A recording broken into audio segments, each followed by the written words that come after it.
He is one of the busiest speakers in the world, and today you're going to find out exactly why that is. Please join me in welcoming Eric Termuende. The future is impossible to predict.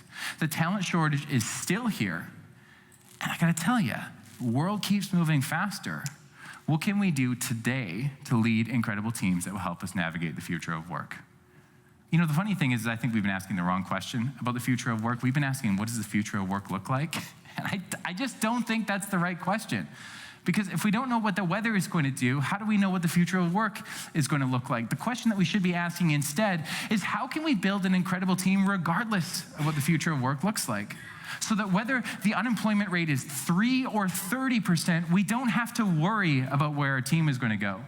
And if we can lead incredible teams that are resilient, that are psychologically safe, that are rooted in trust, it doesn't matter what the future is going to bring. We'll know that we'll be able to thrive in it. And so over the past few years, this is what I'm trying to figure out. I'm trying to figure out, what is it that category-leading companies, category-leading leaders are doing that others simply aren't? Is there a playbook that we might be able to learn from so that we can navigate this future of work more effectively? Surveyed tens of thousands of people, worked with companies, again, just like yours, from around the world trying to figure this out. And what I've found is that transformational leadership is the key. Transformational leadership is what helps us navigate uncertainty, helps us prepare for a future of work that's really hard to predict, and helps us evolve from that transactional leadership, one that's a little bit more short-sighted, one that's rooted with like carrots and sticks, that's focused on compliance, where it's top-down, where it's that real hierarchical sort of view, where it says, you know, I say jump and you say how high. That's not really how it's going to work anymore. The transformational leader leads with creativity and vulnerability. The transformational leader has a foundation of trust across his or her or their team. So the question is then, what are the 4 elements of transformational leadership? Very simply, individualized consideration, intellectual stimulation, idealized influence, and inspirational motivation. The 4 I's that is the root of transformational leadership. And what I wanted to do today is to go through each one of these 4 I's and share with you my favorite story of my favorite leader that's been able to spark this change, to embody what it means to be a transformational leader. And to do that, I think we need to start with idealized influence. The question is, how do you actually influence? How do you inspire your team? How do you express a level of vulnerability that enables your team to be their best, not because they feel like they have to, but because they want to? Do they have the skills, the requirements, the education, the qualifications? Sure. We wouldn't have hired them if they didn't. But does that mean that we trust them right away? Often, it just doesn't. What we've learned through Patrick Lencioni and his work is that the foundation of every great team is indeed this foundation of trust. If we have this foundation of trust, that's when we can have a little bit of conflict. Now, I don't mean social conflict, bullying, gossiping, being rude, talking behind each other's backs. What I mean is intellectual conflict. I mean conversations that sound a little bit something like, hey, I've got an idea. Or maybe we should try something different. Or, hey, I learned something that I want to share with you. Each one of those sentences implies that there's going to be a little bit of conflict coming up, but that intellectual conflict is table stakes in the future of work. It's table stakes when it comes to transformational leadership, because if we don't have this conflict, we're going to stay static, we're going to stay stagnant, and inevitably we're going to start to fall behind. So to increase this influence, number 1, express vulnerability as the leader and set that bar. If we can do that as the leader, our team will start to follow. If you ask for that vulnerability bar to be set first, it's going to be really tough. Set time to discuss the bigger picture. And I'm talking personally and professionally, and don't forget to give everyone a voice, just like Stefanski did with the Browns. When everyone has a voice, because the transformational leader has set the bar, influence will be increased and we'll be able to build the team that we're desiring to build. Now, the second thing we need to create that individual consideration. What does that mean? Well, how can we actually extract the best out of each person as an individual, not just as a whole, not just as a team, or not just as a group of people? So the funny thing is that when we can actually exhibit transformational leadership, we can make everyone at an individual level feel considered, feel trusted, the sky's the limit. In fact, ADP did some research that said those that trusted each other were 15 times as likely to be engaged. Fantastic. Look, engagement's important, but I think we've been viewing engagement a little wrong. We've been viewing engagement as if it's something that we fix. It's not. Engagement's not what we fix. Engagement is what happens when we fix what's really broken.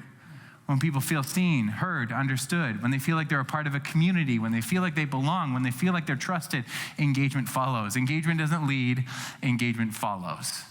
And if we could focus on this individualized consideration, if we can actually build these relationships, great things are going to happen. And what's the biggest blocker to that? Well, the world around us is busy, isn't it? I mean, take a look at what happens on the internet. Every single, and forget the numbers for a second. Let's just take a look at these logos. How many of these logos existed 15 or 20 years ago? It's come to the point now that we're so distracted, we're so busy, that Pew Research says that we're living 31.5-hour days right now. How is that even possible? Well, if we're only awake for roughly 17 hours, where do those other 7.5 hours come from? It turns out that they come from multitasking. For upwards of 42% of the time that we're awake, we're doing two things at once. And I think that we can agree that when we're doing two things at once, we're not doing anything all that well, especially building relationships and building the sense of trust. Maybe what I want you to understand tonight is that the fastest way to speed up human connection is actually to slow down. This is what will help us with that individualized consideration. I think that we should shift from checking on to checking in. Checking on to me is so like hierarchical. How are things? To me, checking in is like, hey, how are you? You know, how was last week? What did you learn? What could we improve on? What mistakes did you make? How can I help? Here's my two favorite things. Number one is just thank you, easy. But my favorite question to ask the people around me is like, what are you most excited about? What an easy way to learn more about something that puts a smile on somebody's face. Hey, maybe you even have that in common. To increase individual consideration, find out what excites your team individually, not just as a group. Share goals and achieve them together and make relationships bigger than work. The third element of transformational leadership is inspirational motivation. How do we actually motivate our team to be their very best, not because they feel like they have to, but because they want to? So what I think we should do instead is make what I like to call our small 1-degree shifts. A 1-degree shift is that smallest viable change that we can help make for everyone on the team to get us to where we're going or get us away from where we've been. So to inspire and motivate the team, set the goal, but source the path. Figure out from every different element of the team, how can we get to where we want to go faster? Share the spotlight, because my gosh, some of the solutions that our team has is pretty incredible.